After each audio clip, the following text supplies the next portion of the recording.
প্রিয় বাবা ভাইরা, এখন মাসটা চলতেছে শাওয়াল মাস। কি মাস? শাওয়াল মাস। আমরা সবাই জানি, মুরব্বীরা অধিকাংশই জানেন যে আমরা এই মাসে 6টি রোজা রাখি। কয়টি রোজা রাখি? কয়টি রোজা? 6টি রোজা সুন্নাহ। মুসলিম শরীফের হাদিসে এসেছে এই 6টি রোজার খুবই গুরুত্ব।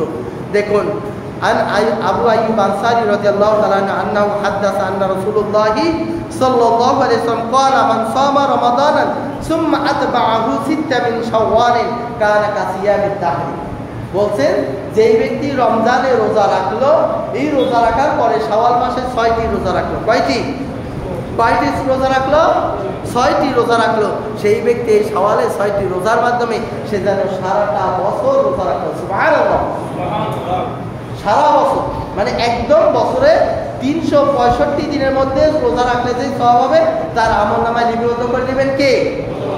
একটা বছরে কতদিন?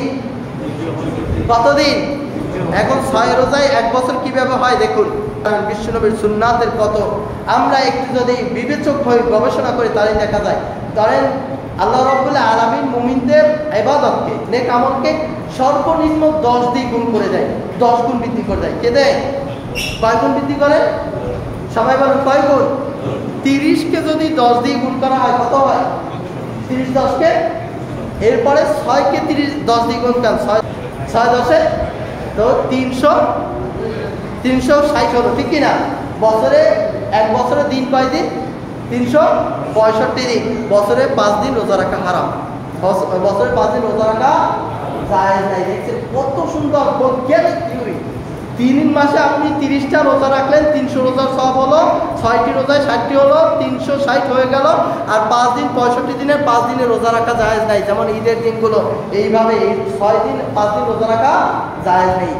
বিশ্বনবী বলে দিয়েছেন, এই 6টি রোজা যদি রাখি, আমাদের প্রত্যেকের আমলনামায় একটা বছরের রোজার সওয়াব লিপিবদ্ধ করে দেবেন কে? আসুন আমরা সবাই চেষ্টা করি। আল্লাহ রাব্বুল আলামিন আমাদের সবাইকে তৌফিক দান করে, সকলে বলুন আমিন। প্রিয় বাবা, শেষ একটা আয়াত বলে শেষ করতে, সূরা মায়েদা 5 নম্বর সূরা 2 নম্বর আয়াত। আল্লাহ রাব্বুল আলামিন বলে দিলেন, তাআওয়ানু আলাল বিররি ওয়াত তাকওয়া ওয়া লা তাআওয়ানু আলাল ইসমি ওয়াল উদওয়ান। হে আমার বান্দারা, তাআওয়ানু আলাল বিররি ওয়াত তাকওয়া, তোমরা পরস্পরকে সৎ কাজের জন্য, নেক কাজের জন্য সহযোগিতা করো। ওয়ালা তাআওয়ানু আলাল ইসমি ওয়াল উদওয়ান, এবং তোমরা পরস্পর খারাপ কাজ, অশ্লীল কাজে কেউ কাউকে সহযোগিতা করিও, হারাম কাজে সহযোগিতা করিও না। ইনশাআল্লাহ এইটুকু যদি আপনি মেনে চলতে পারেন, দেখবেন আপনার জীবনটা অনেক সেটআপ হয়ে যাবে ইসলামের উপরে। আল্লাহ রাব্বুল আলামিন আমাদের সবাইকে যতটুকু কথা বললাম শুনলাম আমল করার তৌফিক দান করে, সকলে বলেন আমিন। আল্লাহ রাব্বুল আলামিন আমি সহ আমাকে, আপনাকে, আমাদের সবাইকে এই জীবনে আমল করে একজন খাঁটি মুমিন মুত্তাকি হয়ে পৃথিবী থেকে বিদায় নেওয়ার তৌফিক দান করে, সকলে বলেন আমিন।